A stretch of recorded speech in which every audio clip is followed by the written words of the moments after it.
రాజధానిపై జగన్ విధానం వింతగా ఉందని ముఖ్యమంత్రి చంద్రబాబు విమర్శించారు. దేశమంతా అమరావతికి సపోర్ట్ చేస్తే జగన్ మాత్రం మావిగన్ అంటూ విచిత్రమైన వాదన తెరపైకి తెచ్చారని మండిపడ్డారు. అధికారంలో ఉన్నప్పుడు మూడు ముక్కలాట ఆడారని ధ్వజమెత్తారు. రాజధాని కోసం పోరాడిన అమరావతి మహిళలను దారుణంగా హింసించారని ఆగ్రహం వ్యక్తం చేశారు.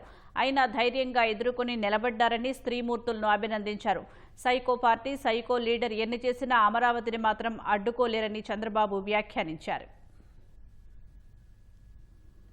ఆ పేరు కూడా నేను పెట్టింది ఆ రోజు రామోజీరావు గారు ఒకసారి సజెస్ట్ చేశారు.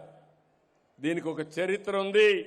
నేను మీడియాలో ఉన్నా, మీరు ఆలోచించండి. ఆలోచించి మీకు బాగుందనిపిస్తే అమరావతి అనే పేరు పెట్టండి, సబబుగా ఉంటుందంటే నేను ఆ పేరు ఆలోచించి అమరావతి అనే పేరు పెట్టాను. మీ పౌరాణికాల్లో మీరందరూ చదివి ఉంటారు.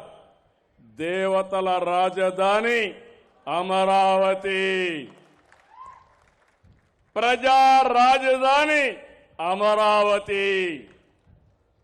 ఆ పేరు పెట్టంగానే అందరూ ఆమోదించారు. నేను అక్కడికి ఆగలేదు. అన్ని ప్రార్థనాలయాల్లో పవిత్రమైన నీరు, మట్టి తీసుకుని పూజ చేసి ఆ పూజా ఫలాన్ని అక్కడ తీసుకొచ్చి ప్రాంతానంతా కూడా పునీతం చేశాం. సాక్షాత్ ప్రధానమంత్రి గారు వచ్చారు, ఫౌండేషన్ వేశారు.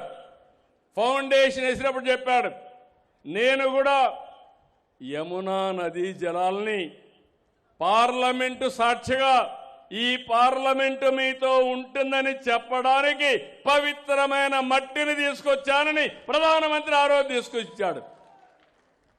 ఫౌండేషన్ వేశాం. మిమ్మల్ని ఏమార్చి గెలిచిపోయాడు. అక్కడి నుంచి విధ్వంసం. అమరావతి పైన కక్ష కట్టారు. నిన్ననే మీరు చూశారు, అమరావతి ఆంధ్రప్రదేశ్ రాజధానిని చట్టం చేశారు, రాజముద్ర వేశారు. కేంద్రంలో 50 రాజకీయ పార్టీలు, 49 రాజకీయ పార్టీలు సపోర్ట్ చేశాయి. నేను ఎన్డీఏలో ఉన్నాను. ఎన్డీఏలో ఉండే భాగస్వాములు సపోర్ట్ చేస్తే పర్వాలేదు అనుకుంటాం. ఎన్డీఏలో ఉండే వాళ్లే కాకుండా మిగిలిన అందరూ కూడా సపోర్ట్ చేశారు. ఒకే ఒక పార్టీ, ఒకే ఒక పార్టీ, ఒకే ఒక పార్టీ, మా తమ్ముడు సైకో పార్టీ. ఒక నాయకుడిని సైకో అనుకున్నాం కానీ పార్టీనే సైకో పార్టీగా తయారు చేశాడు. మావిగన్ అంటాడు. మొన్న మూడు ముక్కలాట, ఇప్పుడు మావిగన్.